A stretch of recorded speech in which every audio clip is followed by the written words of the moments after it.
क्या आलमी बरादरी ने अपना किरदार बयानात तक ही महदूद कर लिया है? इफ्तिखार साहब, मुझे आलमी बरादरी से कोई तवक्को नहीं। जब उन्होंने किसी को कुछ दिलवाना होता है तो फिर वो आउट ऑफ द वे भी जाते हैं। आप देख लें, जो इजराइल की हमायत की जा रही है, जो उसके इलाके Aahista Aahista inch by inch वो इलाके अपने कब्जे में लिए जाता है, तो ये आलमी बरादरी खामोश ही है ना।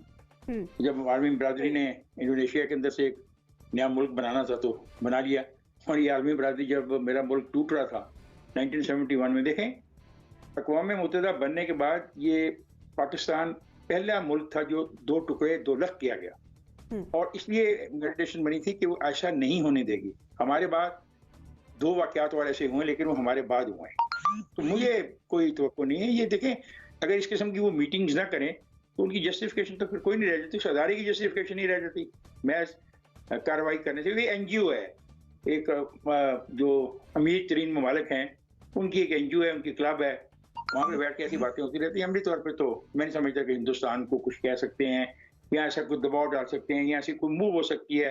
लेकिन ईरान पर ये सैंक्शन है, फिर तुम एटम बम नहीं बनाओगे, और उनको जिंदगी से भी महरूम करने तक सोच चले जाते हैं। इसलिए कि वो बात नहीं मानता अमेरिका की, वो बात नहीं मानता यूनाइटेड नेशन की, और यही वो यूनाइटेड नेशन है जिसने एक जेल साज आदमी के कहने पर इराक को तबाह कर दिया।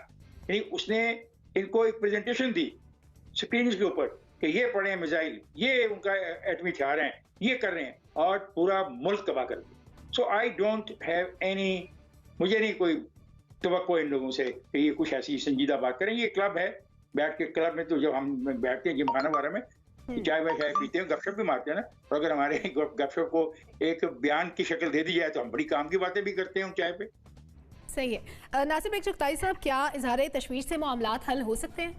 लोग हैं, जब मशरक़ी तैमूर की बात आती है तो 48 से 56 घंटों में फैसला हो जाता है कि जी रेफरेंडम होगा और ये आज़ाद हो जाएगा। सूडान की बात आती है तो वहाँ फैसला हो जाता है कि भाई ये ईसाइयों का ऐसा होगा। तो कोई ना कुछ और भी कुछ मामला चल रहा है। मेरा ख्याल ये है कि ये इंसानी ज़मीर अभी बेदार नहीं होगा, ये आलमी ज़मीर अभी बेदार नहीं होगा उस वक्त तक, जब तक, मैं नहीं कहना चाहता ये बात कि जब तक इसके अपने मुफादात पर ज़रब नहीं पड़ेगी, जब तक भारत को अंदर से ज़रब नहीं पड़ेगी। जब भारत को अंदर से ज़रब पड़ेगी तब शायद कुछ लोग बेदार हों, उन्हें ख़तरा राख हो। और किसानों की तहरीक जो इस वक्त चल रही है, दुनिया की सबसे बड़ी तहरीक है किसानों की दौरे हाजिर में। 48 लाख ट्रैक्टर हैं इस वक्त जो रोडों के ऊपर हैं। हमें उनको भी सपोर्ट करना चाहिए, हमें शर्माना नहीं चाहिए, हमें उनको भी सपोर्ट करना चाहिए। कश्मीर से फ़िलहाल आप मांगी सोचाएं। ठीक है जनरल साहब। इससे पहले कोई तकरीबन 2 साल तकरीबन हो चले, यूनाइटेड नेशन की जो ह्यूमन राइट्स ऑर्गेनाइजेशन है, उन्होंने एक रिपोर्ट मुरतब की थी जिसमें खवातीन के ऊपर ढाए गए जुल्म, पैलेट गन से लोगों की जो बिनाई दे दी गई, वो इज्तिमाई कब्रें और बहुत सारे मज़ालिम का जिक्र था। उसमें रिकमेंडेशन ये थी कि एक high powered international fact finding mission जाए और जाके वहाँ पे विजिट करके तो देखे कि हालात अब क्या हैं, और उन लोगों से मिले जिनके साथ ये बीती है, ताकि हकायक 100% हकायक जो है वो दुनिया के सामने लाए जा सके। अब वो फैक्ट फाइंडिंग मिशन की इजाजत भारत ने नहीं दी, वो नहीं देता। अभी ये गैर मुल्की लोगों को एक कंडक्टेड टूर तो करवा देते हैं, लेकिन वो आज़ादाना तरीके से जिसमें इन्वेस्टिगेट करना हुआ वो फैक्ट फाइंडिंग मिशन है, उसकी वो इजाजत नहीं देते। एक लिहाज से ये एक पेशरफ्त इस तरह है कि यूनाइटेड नेशन के जितने भी अदारे हैं उन पे अमेरिका का सर-रसूख इतना ज्यादा है कि ये दरहकीकत उनके हाथ में खिलौने हैं। अगर वो चाहते तो ये रिपोर्टें भी ना बनती, अगर वो चाहते तो इन रिपोर्टों में अंदर भी बहुत कुछ ऐसा लिखा जाता है जैसे भारत वहां पे बहुत खिदमत कर रहा है आम आदमी की, लेकिन ऐसा हुआ नहीं। अब यहाँ पे मुनाफकत ये है कि आपके पास रिपोर्टें सारी मौजूद हैं, सब कुछ है दिखा, लेकिन भारत के ऊपर अपने मफादात की वजह से कोई प्रेशर डालने को तैयार नहीं है कि वो फैक्ट फाइंडिंग मिशन जा सके, भारत को इस काम से रोका जा सके या उसके खिलाफ को प्यूरेटिव एक्शन हो। ये एक चीज है जो नहीं, तो वहां आपको दुनिया की मुनाफकत चीज नजर आ रही है, लेकिन भारत का चेहरा कम से कम आम आदमी दुनिया में देख रहा है। और ये ऐसा नहीं है कि दुनिया के मुल्कों में पता नहीं किसी को, बरतानवी पार्लियामेंट में इसका चर्चा हुआ है, हर मुल्क में, यूरोपियन यूनियन के तमाम मुल्कों में इसके ऊपर मुजाहरे भी हुए हैं और चर्चा हुआ है। तो भारत जिद्दत तो खा रहा है, लेकिन वहां वो प्रेशर नहीं है जो बड़े मुल्कों की तरफ से, P5 की तरफ से आना चाहिए। और भारत को अपना रास्ता बदलना पड़े। और मुख्तलिफ ममालिक के मफादात इस प्रेशर के आड़े आ जाते हैं। बिल्कुल, वो वहाँ पे अपने मफादात की वजह से ये मुनाफकत करते हैं और ये काम नहीं होता, वरना तो बहुत सारी चीजें आज दुनिया के सामने जो पहले नहीं। ठीक है इब्राहिम साहब। देखें, कश्मीर में जुल्म तो पहले भी बहुत हो रहा था और नरेंद्र मोदी की हुकूमत आने के बाद तो उसको एक नई नहज पे ले जाया गया है।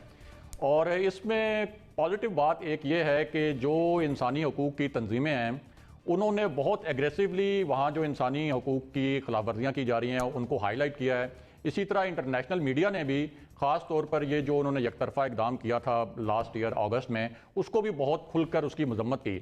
लेकिन ये जो तंजीमें हैं, ज़ाहिर है कि ये कोई फैसला कुन किरदार तो अदा नहीं कर सकती। बरतानवी पार्लियामेंट में बात हुई थी, बरतानवी पार्लियामेंट अपना असर रसूख इस्तेमाल कर सकती थी। यूरोपीय यूनियन में बात हुई थी, यूरोपियन पार्लियामेंट में, वहाँ भारत ने असर रसूख इस्तेमाल करके एक बड़ी ज़बरदस्त करारदाद वहाँ उसके ऊपर वोटिंग होनी थी, लेकिन वो वोटिंग भी उन्होंने रुकवा दी। इसी तरह अगर कोई फैसला कुन किरदार अदा कर सकती है तो वो अक़वाम मुत्तहिदा कर सकती है या P5 कर सकते हैं। और P5 में सिर्फ एक चाइना है जो हमें किसी हद तक सपोर्ट कर सकता है, बाकी 4 जो उसके किरदार हैं उनका झुकाव जो है वो वाज़े तौर पर भारत की जानिब है। लेकिन उसके बावजूद आप देखें कि ये जो आलमी ताकतें हैं इन्होंने बिल्कुल भी भारत के ऊपर उस तरह से दबाव नहीं डाला। लेकिन इसमें जैसे जैसे इंसानी शऊर जो है उसका एक इर्तिकाई अमल होता है तो वो एक अमल जारी है, तो उसमें हमें ये पॉजिटिविटी ज़रूर हमें नज़र आती है कि बड़ी ही स्ट्रॉन्ग तवाना आवाज़ें जो हैं वो उठ रही हैं भारत के खिलाफ। अभी आप देख लें कि कुछ आलमी जो सेलिब्रिटीज़ हैं उन्होंने तो ये जो किसानों का एहतजाज हुआ उसके ऊपर भी ट्वीट्स वगैरह किए, बड़े ये जिच हुए इंडियन गवर्नमेंट, और इन्होंने फिर ट्विटर से एक रिक्वेस्ट भी की कि उनके खिलाफ कोई कार्रवाई की जाए। तो इनसे तो हमें कोई उम्मीद नहीं रखनी चाहिए, लेकिन जो इंसानी शऊर भी बेदार हो रहा है उसके नतीजे में शायद ये जो हमारे बेचारे कश्मीरी हैं इनके कोई मजालम का कोई मुदावा हो सके, लेकिन ये टाइम बहुत लगना है इसके ऊपर, नजर नहीं आता, जल्दी उम्मीद की किरण नजर नहीं आती कोई। मैं बिल्कुल सबसे मुत्तफिक हूँ, इसमें कोई शक नहीं। क्लब है, क्लब तक कह के मुखातिब किया है राइटली सो अक़वाम मुत्तहिदा को, लेकिन उसको एडवाइजरी के तौर पर लिया जाता है ना, स्पेशली भारत की तरफ से। अगर कोई अक़वाम मुत्तहिदा की तरफ से बयान आ जाए, स्टेटमेंट रिपोर्ट आ जाए उनके खिलाफ, तो वो उसको कहते हैं अक़वाम मुत्तहिदा क्या चीज़ है, हम तो बहुत बड़े हैं अक़वाम मुत्तहिदा से, हम सुपीरियर हैं अक़वाम मुत्तहिदा से, हम तो अमेरिका को और चाइना को रिप्लेस करने वाले हैं दुनिया में बतौर सुपर पावर। तो वो तो इस किस्म की मज़ाका फेज बातें करके उसको साइड में मारते हैं। लेकिन अगर हमारे हवाले से कोई बात करे, अभी 71 का भी जिक्र हुआ, आपको पता है, आप सबने देखा है 71 के हवाले से जब भारत में बात की जाती है तो खुलेआम सरेआम उनके प्राइम मिनिस्टर तक लेवल पे ये बात की जाती है। वो फखर का जो है वो इसमें मुजाहरा करते हैं, फखरिया ये बात कहते हैं कि हमने पाकिस्तान के टुकड़े कर दिए और हमने 2 टुकड़े कर दिए वगैरह वगैरह। कोई और अगर प्राइम मिनिस्टर हमारे मुल्क का ये जुर्रत करे तो मुझे लगता है हमारे मुल्क पे तो सैंक्शन लग जाए। आलमी बिरादरी का ये रवैया है पाकिस्तान के साथ और ये उनके डबल स्टैंडर्ड्स हैं। भारत में उनके प्राइम मिनिस्टर बड़ी बड़ी बातें करके, और ये बातें क्या, वो तो अपने मुल्क में कत्लो गारत करके निकल जाते हैं और उनको कोई पूछने वाला नहीं। तो इस डबल